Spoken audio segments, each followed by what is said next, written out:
Que o Senhor possa abençoar-nos, possa falar grandemente ao nosso coração nessa tarde.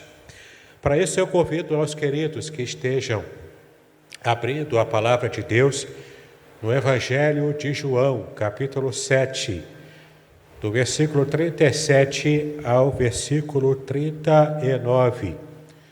No dia de hoje o Senhor tem muito a falar ao nosso coração no Evangelho de João. Na parte da manhã, nosso irmão seminarista Pedro esteve pregando sobre João, capítulo 2, sobre as bodas de Caná, e que mensagem abençoada que foi que o nosso querido seminarista nos trouxe.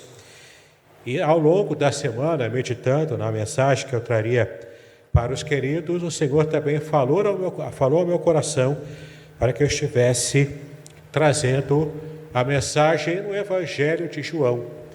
Portanto, abra a palavra de Deus em João, capítulo 7, apenas 3 versículos, do versículo 37 ao versículo 39, e preste atenção naquilo que o Senhor vai falar ao seu coração nessa tarde. Assim nos diz a palavra do Senhor.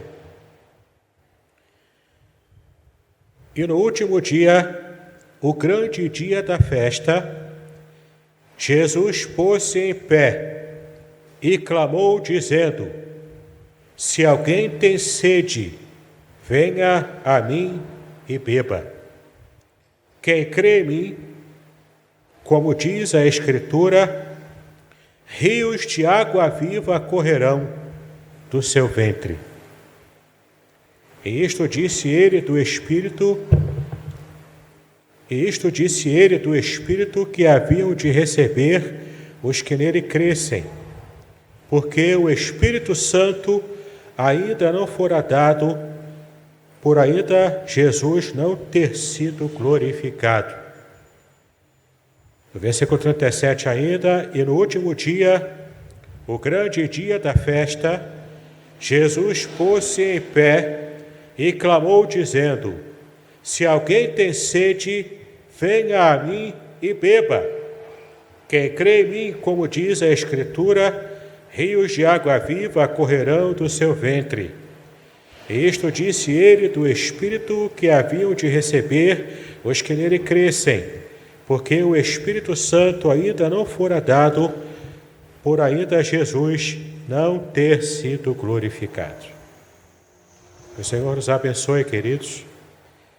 Essa é uma passagem bastante peculiar. E para que possamos entender esses versículos, são apenas 3 versículos, que é claro, como a maioria das passagens da Bíblia, ele se encontra dentro de um contexto. Mas esses versículos aqui, nós precisamos do que mais do que a leitura dos versículos anteriores e posteriores, ou seja, do contexto bíblico, para que a gente possa entender o que de fato aconteceu aqui e o que Jesus quis dizer com tudo isso que ele disse. Há alguns aspectos especiais que precisamos levar em conta. E nesse ponto, nós, cristãos do Ocidente, ocidentais, aqui no século XXI, nós estamos em grande desvantagem. Porque é preciso que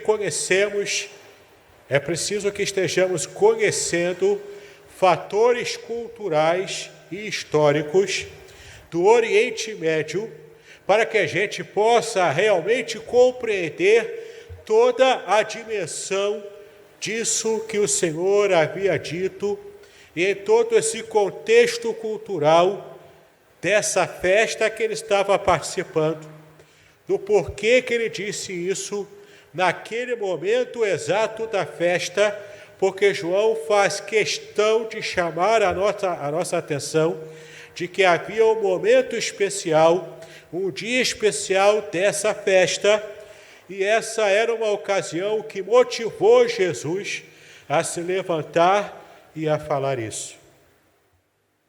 Então, eu quero convidar vocês a meditar comigo nessa passagem, que tem o tema A Grande Súplica e o Grande Convite que Jesus fez.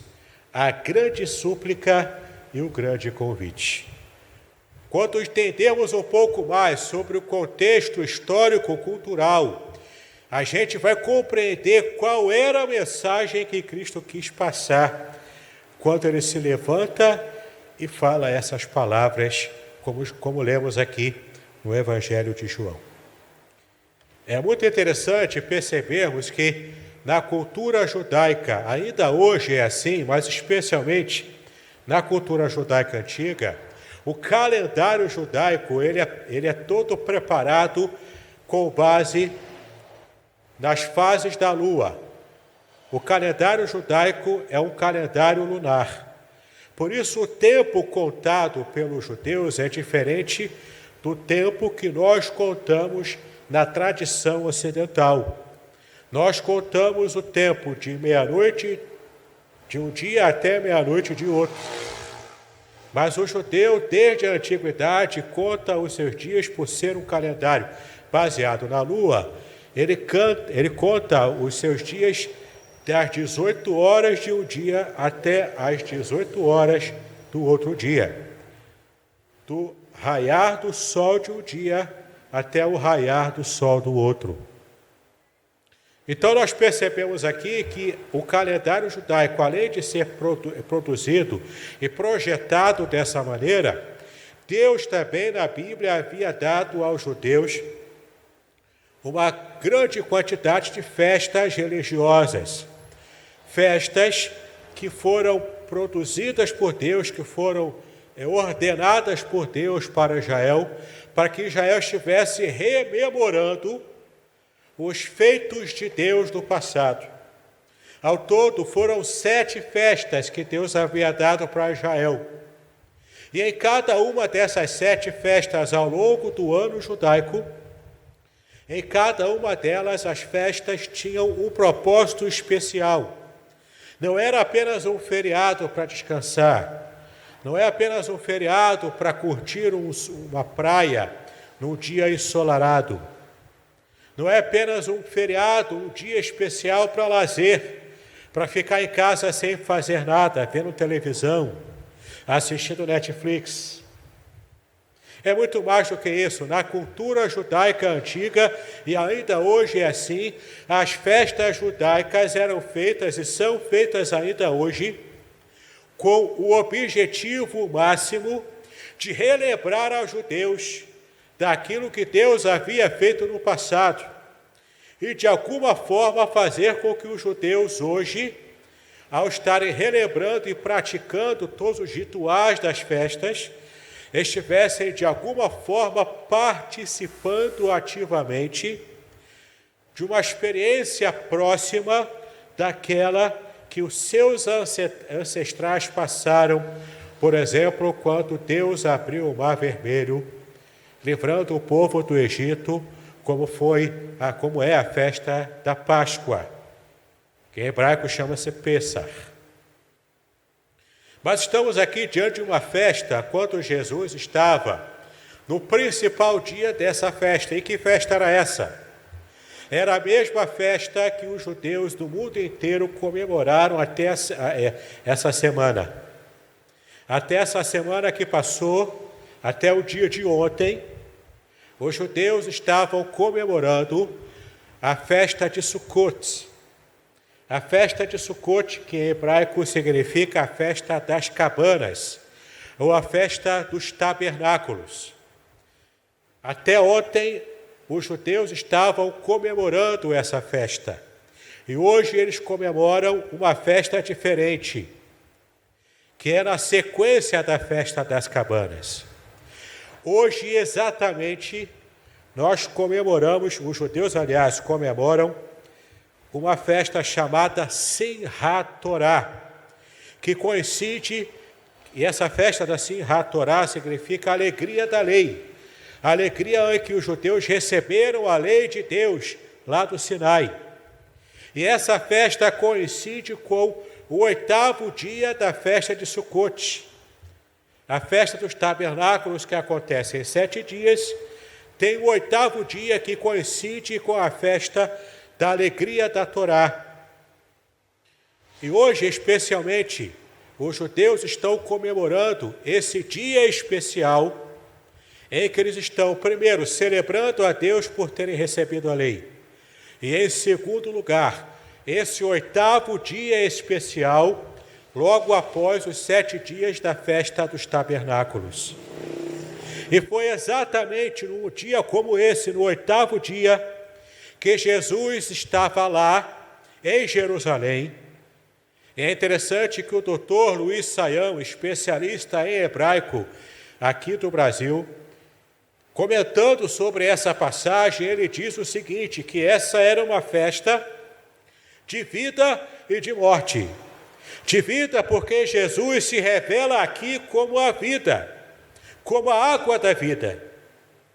E também de morte, porque os judeus já estavam da segunda metade do ministério de Jesus para lá, para frente, já chegando ao final da vida de Cristo aqui na terra, os religiosos judeus estavam planejando matar o Senhor Jesus. Eles estavam esperando uma ocasião como essa, da festa de Sucote, em que Jerusalém estava apinhada de gente, estava lotada de pessoas de vários lugares do mundo, que estavam fazendo a sua peregrinação para a festa, a grande festa de Sucote, a grande festa dos tabernáculos. E então, depois dos 7 dias, ao 8º dia era considerado o dia principal, o dia mais importante, o dia mais solene, por causa de uma característica muito importante que acontecia nessa festa. Nesse 8º dia era conhecido como o dia de Rosh Hashanah, em hebraico, Rosh Hashanah, que significa a grande súplica. Porque qual era o teor dessa festa dos tabernáculos? Era estarem agradecendo a Deus pelas chuvas que vieram, pela colheita que tiveram ao longo do ano que já havia passado. Porque essa festa dos tabernáculos fica entre o Ano Novo Judaico. Então, celebrando a Deus pela bênção da colheita do ano que recentemente havia acabado, e nesse último dia especial de Rosh Hashanah, aqueles judeus, juntamente com os sacerdotes, estavam lá em Jerusalém, no templo de Jerusalém, e estavam ali adorando a Deus e já tinham agradecido a Deus pela bênção da colheita. Nessa grande festa da colheita, ao agradecer do que já passaram e por mais um ano que sobreviveram. Mas agora, nesse 8º dia, após uma sequência de festas, após o Ano Novo, que essa sequência de festas foi Yom Teruah, a festa das trombetas, que com isso começa o novo ano. Yom Kippur, que é o dia do perdão, são 10 dias em que os judeus ficam nos primeiros dias do novo ano, clamando a Deus misericórdia pelos pecados da nação. Depois do Yom Kippur vem Sukkot, que é a festa que estamos nos referindo agora. Então a gente percebe que desde o final de setembro até agora, no início de outubro, os judeus estão numa sequência de festas, especialmente clamando a misericórdia de Deus pelos pecados cometidos ao longo do ano. E também pedindo a graça do Senhor renovada para o novo ano. Isso termina no seu auge, no final da festa dos tabernáculos. E havia uma cerimônia muito bonita, muito significativa que se fazia no templo de Jerusalém. E ao longo desses 7 dias da festa dos tabernáculos, os sacerdotes iam até o tanque de Siloé com uma salva de ouro, uma pequena bacia de ouro, pegava a água do tanque de Siloé e em procissão marchavam do tanque de Siloé até o templo de Jerusalém e lá sobre o altar do sacrifício jogava a água como libação Essa expressão libação na Bíblia significa que era um movimento ritual, era uma ação ritual, portanto uma ação simbólica. Quando derramavam a água sobre o altar, era o símbolo da purificação daquele altar, era símbolo da bênção do Senhor e do Espírito Santo sendo derramado sobre aquele altar, para continuarem os sacrifícios ao longo do ano. E durante os 7 dias da festa dos tabernáculos, esse movimento era feito, esse ritual era feito. Mas ao 8º dia, nesse dia que Jesus se levanta para dizer essas palavras, esse ritual era feito 7 vezes no mesmo dia. Então, naquele 8º dia, 7 ocasiões de procissão, levando água do tanque de Siloé até o altar e derramar ali como libação, fechando então esse ciclo da festa dos tabernáculos. Com tanta água saindo do altar, esse texto faz lembrança, e para o judeu que participava dessa festa antigamente, ele lembrava automaticamente algumas passagens da Bíblia. Ele lembrava, por exemplo, de Isaías capítulo 55, versículo 1, que diz: ó vós todos que tendes sede, vinde às águas. O judeu também se lembrava de Isaías 58, versículo 11, que diz: e serás como um jardim regado e como um manancial cujas águas nunca faltam. Outro texto que eles também se lembravam, do profeta Ezequiel, no capítulo 47, no versículo 1, quando diz que águas saíam por debaixo do umbral da casa, e se referia ao templo de Jerusalém. E essa mensagem profética é uma mensagem messiânica. Quando nos dias do Messias, nos dias dos finais dos tempos, quando o Messias chegar sobre a terra, a água purificadora, abençoadora, vivificadora sairá do templo do Senhor, inundará toda a terra com a bênção do Senhor.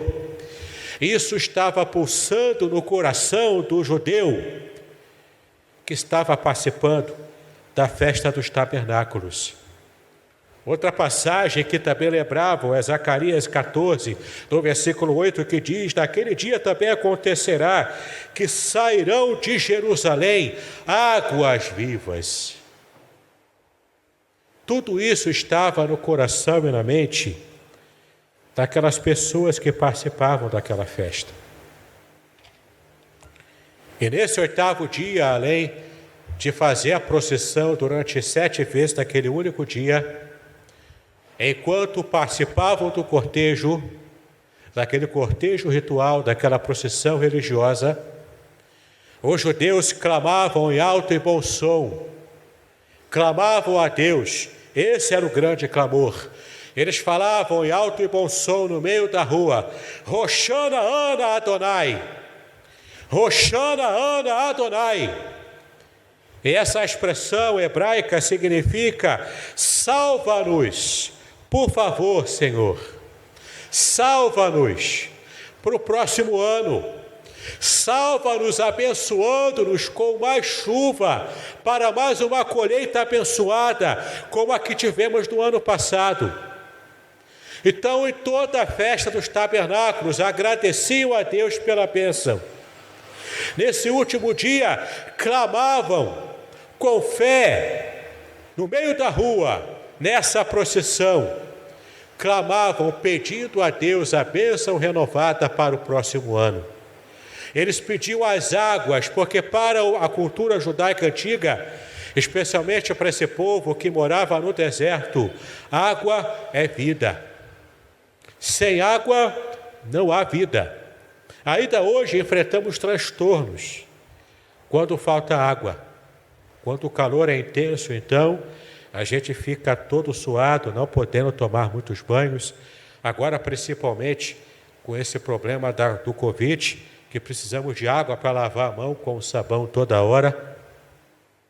Se falta água, o transtorno é ainda maior. o perigo é ainda maior.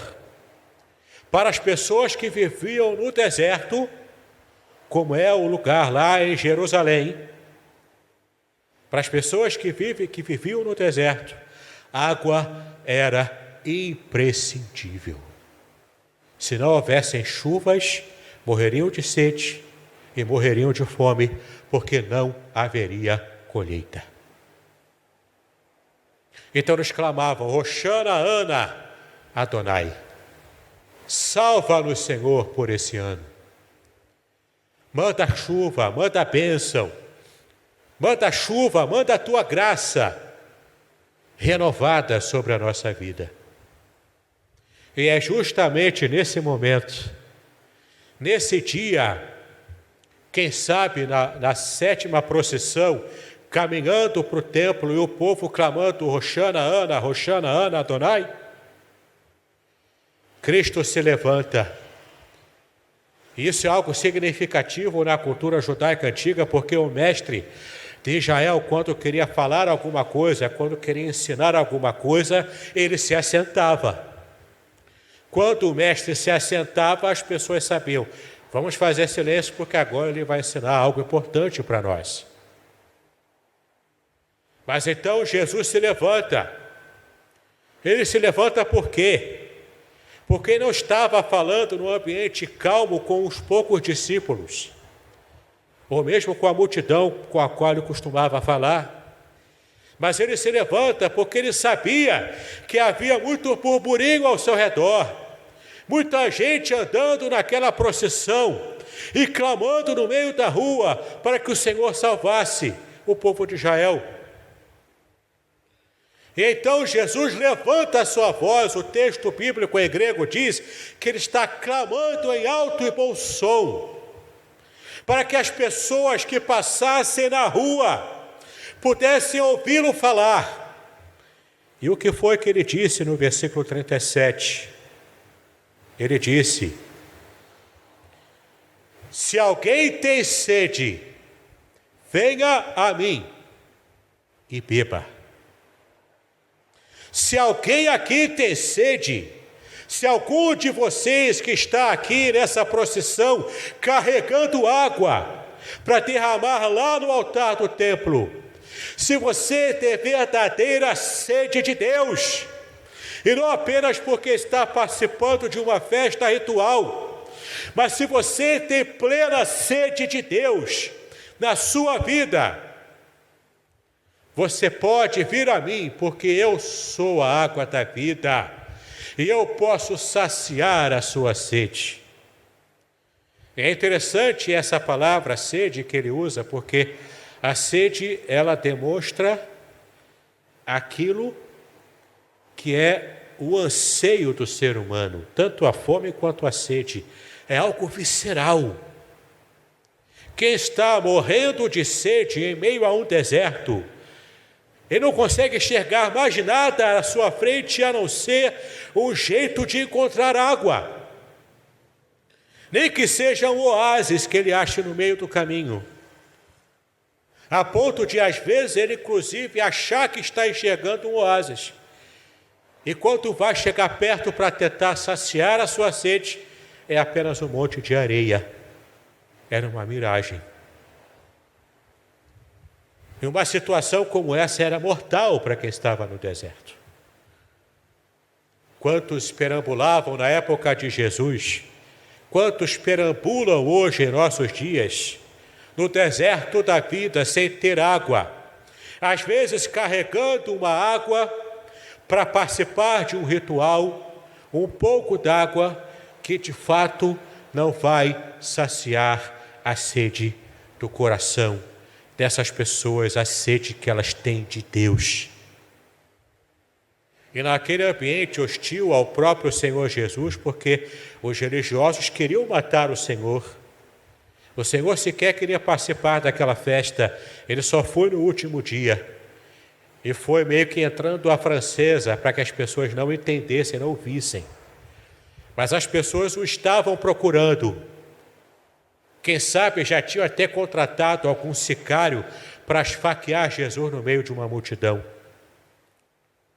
Mas ali estava Jesus, agora rompendo todo tipo de cuidado, de segurança própria, se levanta diante daquela multidão e grita em alto e bom som: você tem sede? Então venha para mim, porque eu tenho água para você. Não sabemos quantos daquela multidão ouviram. Não sabemos quantas pessoas ali perceberam e atenderam, ou pelo menos pensavam naquilo que o Senhor disse. Mas o fato é que, com toda a coragem do Senhor Jesus, ele se levanta e, quando ele fala essas palavras, aqueles judeus foram automaticamente celebrando. Do texto de Isaías 12, versículo 3, que também fala sobre a água, foram celebrando todas essas passagens que eu fui lendo para vocês. E quem ouviu, por causa da sua própria cultura religiosa judaica antiga, eles conseguiram fazer a conexão. Epa, se ele está dizendo que ele tem água para me dar, que ele tem água viva, ele tem água viva, então quem é esse homem? Esse homem é o Messias. Algumas pessoas perceberam, porque todas essas palavras que falam sobre a água, todas essas palavras fazem referência ao próprio Deus Pai e também fazem referência ao seu Filho, o Messias, ungido pelo Senhor. Quem tem sede de Deus, venha até mim, porque eu consigo saciar essa sede. No versículo 8, ele completa, no versículo 38, ele completa dizendo: quem crê em mim. Quando ele fala em crer, ele se refere a ter confiança, entrega total, não é só um assentimento intelectual, não é só um posicionamento intelectual, uma forma de enxergar a vida, de enxergar o mundo, não é apenas isso, não é apenas uma ideologia religiosa, mas ele está falando aqui de confiança completa, total e de obediência, porque confia. Quem confia entende a mensagem que recebeu e obedece imediatamente, como Abraão, que foi chamado o pai da fé. Por quê? Porque ele recebeu a voz de Deus, entendeu a mensagem do Senhor e não ficou fazendo teologia com isso. Ele não sentou na sua torre de marfim com a sua pena ungida de teólogo e começou a fazer a teologia do chamado de Deus para ele. Não, ele obedeceu. Deus mandou, ele obedeceu na mesma hora. A fé, a crença no Senhor Jesus pressupõe a obediência. Obediência com fidelidade daquilo que o Senhor nos mandou fazer. Então ele disse no versículo 38, quem crê em mim, como diz a Escritura, nesses versículos que eu já citei para vocês. E o que ele quer dizer com isso? Agora você vai entender, depois de tudo isso que eu expliquei para você, todo esse processo das festas, o significado de cada movimento, o porquê aquele dia era o dia mais especial, porque era o dia que o povo clamava pela salvação de Deus para o novo ano. Era a última oportunidade daquele que estava pedindo perdão a Deus no Yom Kippur, na festa de algumas semanas atrás, clamando a Deus pelos pecados da nação, pelo seu próprio pecado, pelo próprio futuro da nação também. Aqui o povo estava projetando para o futuro o seu clamor, a sua fé, a sua confiança. Então ele diz: quem crer em mim, como diz as Escrituras, rios de água viva correrão do seu ventre, correrão do seu interior. Rios abundantes de água. Água, como já expliquei, simboliza purificação, santidade, mas nesse contexto simboliza a vida. E também simboliza a vida espiritual que só o Espírito Santo pode dar. Então, quem crer em mim, do seu interior, das suas entranhas, lá do mais íntimo do seu ser, vai correr um rio de águas. E não é um rio de água qualquer, é rio de água viva. Água viva aqui era uma água de rio, água corrente da nascente que brotava fresca, limpa, perfeita da nascente. É como se a vida da pessoa fosse uma nascente de água que o próprio Deus colocou ali para que desse jorro de água fresca, abundante, pudesse agora estar saindo da própria pessoa e estar alcançando as outras pessoas que estavam com sede e que precisavam dessa água viva que brota do templo, que brota do altar, que brota do próprio Deus, símbolo do Espírito Santo, porque no versículo 39 diz, e ele faz ali a aplicação de que aquilo que Jesus havia dito se referia ao Espírito Santo, que futuramente ainda chegaria em profusão na vida dos cristãos, na vida daqueles que confiavam em Cristo. Meus amados, hoje, que é emblematicamente esse último dia na cultura judaica da festa dos tabernáculos, foi uma data como essa de hoje, que o Senhor Jesus se levanta e aplica a si próprio profecias do Antigo Testamento que se referem a ele como Messias. E coloca essa mensagem que ainda hoje ela é abençoadora para muitas vidas. Com certeza, cada um de nós conhecemos pessoas que, em especial nessa fase de pandemia, está sedenta de Deus. Pessoas perdendo entes queridos por essa doença maldita, por essa praga que chegou agora, nesses tempos finais da humanidade. Pessoas sedentas de Deus, pessoas com sede de conhecer mais do Senhor, talvez acostumadas a participar de um ritual religioso ou outro, talvez um ritual que seja até rico de significados, como é esse ritual da festa dos tabernáculos, mas que não preenche esse vazio, essa sequidão, essa terra árida do coração de tantos quantos precisam de Deus. E Jesus se levantou no meio daquela multidão, no dia mais agitado e importante daquela festa, e hoje ele se levanta não no meio de uma festa talvez religiosa, mas no meio da correria do dia a dia, onde preferimos ficar o dia todo olhando para os celulares, do que parar e prestar atenção naquilo que o Senhor está falando conosco. E você nem precisa do barulho de uma grande multidão para você ficar completamente alheio à voz de Deus. Você pode fazer isso com um fone de ouvido, ouvindo a música que você mais gosta. Ouvindo talvez um vídeo de piada indecente no seu celular. E essa sequidão vai aumentando no seu coração, porque você não tem o vigor espiritual que só o Espírito Santo em profusão pode trazer à sua vida. Não é no meio de uma festa religiosa, no meio de muita gente religiosa, no meio de muitos símbolos riquíssimos. Você pode muitas vezes estar até mesmo transbordando uma cumbuca dourada com água do tanque de Siloé e você morrer de sede mesmo assim.